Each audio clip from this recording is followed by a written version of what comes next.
भारत पर, भारतीय संस्कृति पर पिछले हजारों वर्षों में अनेक आक्रमण हुए हैं। हमारी संस्कृति के विरुद्ध अनेकों षड्यंत्र किए गए हैं। हर बार आक्रमणकारी का चेहरा भले बदल गया हो, किंतु उनका उद्देश्य सदा एक ही रहा है, और वो है भारतीय संस्कृति को मिटाना। मित्रों, जब जब इस तरह के आक्रमण हुए हैं, तब तब इस भारत भूमि में जन्मे कई वीरों ने, कई वीरांगनाओं ने, ऋषि ऋषिकाओं ने अपनी संस्कृति की रक्षा के लिए इन आक्रमणों का प्रतिकार किया है।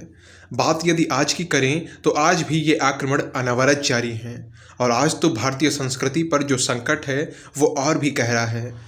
आज के इन षड्यंत्रकारियों, इन आक्रमणकारियों का सबसे बड़ा कोई शत्रु यदि है तो वो है भारतीय युवाओं को अपने धर्म, अपनी संस्कृति की रक्षा के लिए जगाने वाले, उन्हें प्रेरित करने वाले। इन्हीं में से एक हैं स्वामी धीरेन्द्र कृष्ण शास्त्री जी, जो कि मध्य प्रदेश के छतरपुर जिले के गड़ा गांव में स्थित हनुमान जी के प्रसिद्ध मंदिर श्री बागेश्वर धाम के पुजारी हैं। श्री बागेश्वर धाम बालाजी सरकार के वो सेवक हैं।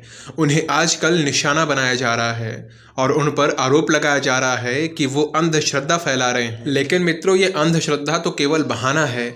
बागेश्वर धाम वाले गुरु जी पर जो आरोप लगाए जा रहे हैं, उनका मुख्य कारण है उनका भारतीय संस्कृति के शत्रुओं के विरुद्ध बात करना, भारतीय संस्कृति के विरुद्ध हो रहे षड्यंत्रों को उजागर करना। चाहे वो लव जिहाद का विषय हो या जबरन धर्मांतरण का, फिल्मों के बहिष्कार की बात हो या सनातन धर्म की एकता की बात, वो हर विषय पर स्पष्ट रूप से बोलते हैं, और यही बात कुछ विधर्मियों को खटकती है।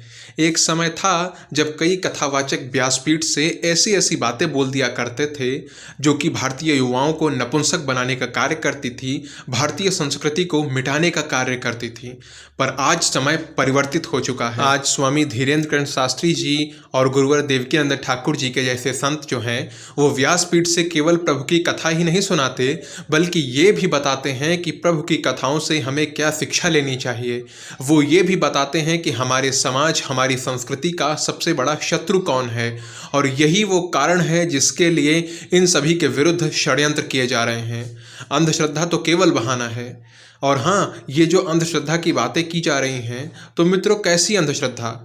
भारत का संविधान सभी को अपनी मान्यताओं के अनुसार अपने धर्म को मानने की स्वतंत्रता देता है।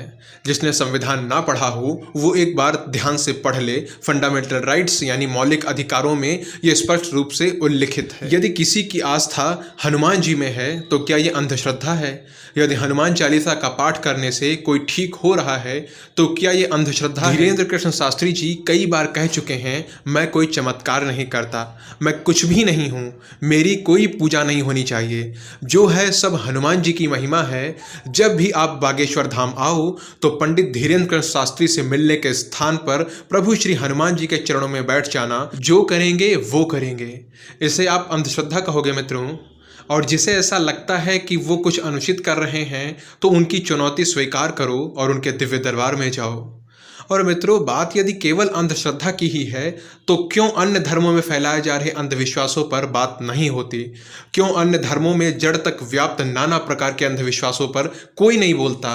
सभी मौन धारण कर लेते हैं। अन्य धर्मों में कई ऐसी कुरीतियां हैं, कई ऐसे अंधविश्वास हैं जो पूर्ण रूप से अवैज्ञानिक हैं और एक सभ्य समाज में स्वीकार नहीं किए जा सकते, लेकिन उन पर सभी मौन धारण कर लेते हैं, कोई नहीं कुछ बोलता। लेकिन यहाँ पर बोलने का जो वास्तविक कारण है, यहाँ पर जो धीरेन्द्र कृष्ण जी को टारगेट किया जा रहा है, उसका एकमात्र कारण है कि वो सनातनी युवाओं को जगा रहे हैं, वो भारतीय संस्कृति की रक्षा के लिए मुखर हो रहे हैं, और ये बात कई लोगों से सहन नहीं हो पा रही है। इसीलिए उनके विरुद्ध आक्षेप और षड्यंत्र किए जा रहे हैं। इस कठिन समय में हम सभी का, हम भारतीय युवाओं का ये दायित्व है, ये कर्तव्य है कि हम हमारी संस्कृति की रक्षा के लिए जो लड़ रहे हैं, जो इस भारत भूमि को बचाना चाह रहे हैं, उनके साथ खड़े हो जाएं, उनका समर्थन करें। बाकी मित्रों, आप लोग इस विषय पर क्या सोचते हो, प्लीज़ कमेंट करके ज़रूर बताइएगा। पूरा वीडियो सुनने के लिए आप सभी का बहुत बहुत धन्यवाद।